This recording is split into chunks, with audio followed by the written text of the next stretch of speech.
Hi, my name is Natalia, and I would like this video to be shown to future orchestra students. So today I'll be talking about Rawson, what it is, and how it's used. So right off the bat, this is probably what your Rawson looks like if you just got your instrument very recently, and it probably came with your instrument.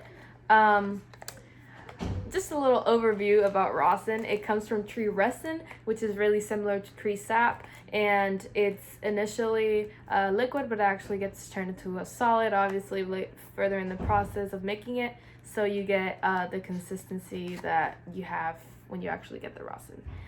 That being said, whenever you open your Rosin up, hopefully it doesn't look like this when it's brand new. It's probably going to be, smooth, and it's not going to have any breaks on it. But believe it or not, you need the breaks to actually be able to apply the Rosin to your bow.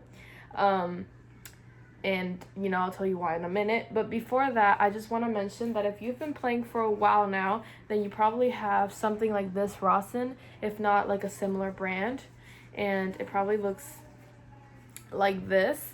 And if you're if you play the cello or the bass, I know that the basses have a special Rosin, so it's not gonna look like those. But I play the viola, so I will be talking about this one right here. So the first thing that you want to do when you open your brand new Rosin is take this part of your bow right here and tap your Rosin.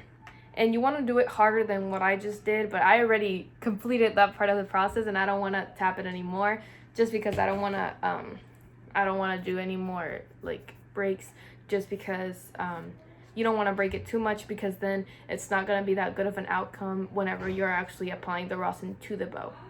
So you're probably going to get a little bit less than these. I think that whenever I broke my Rawson, I did a little bit too much, like I tapped a little bit too much, so yeah, just letting y'all know. Actually applying the Rawson to the bow, really all you want to do is just go up and down, just like that, and you want to apply pressure.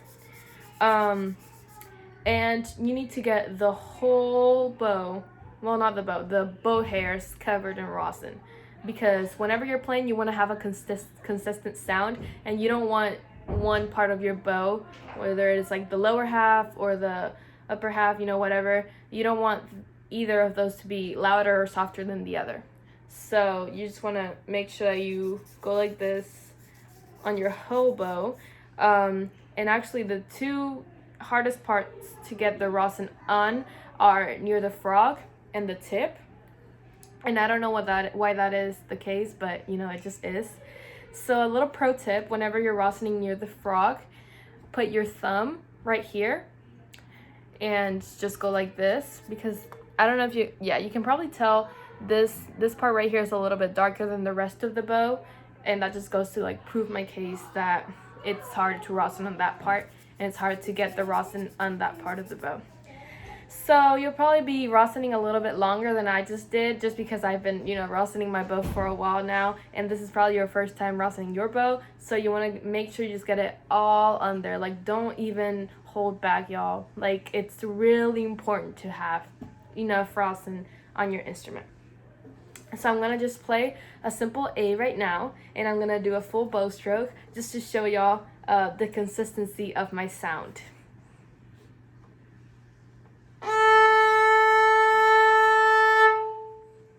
So as you can see, I started very close to the frog and I ended very close to the tip, and there was consistency in my sound and in the sound of my instrument, and there wasn't one side or one part of the stroke that was softer or louder than the other.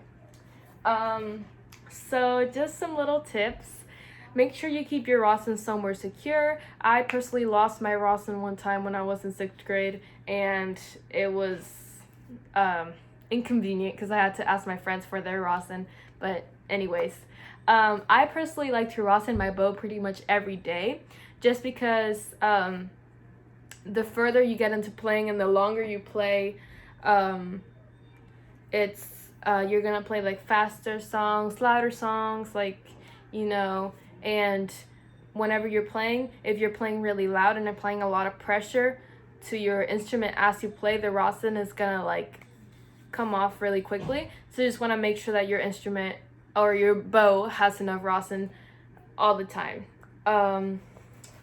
So you probably aren't gonna have to Rawson every day right now, but you just want to like make sure you have like a consistent habit. When I was in 6th grade, I'm pretty sure I Rawson on Wednesdays.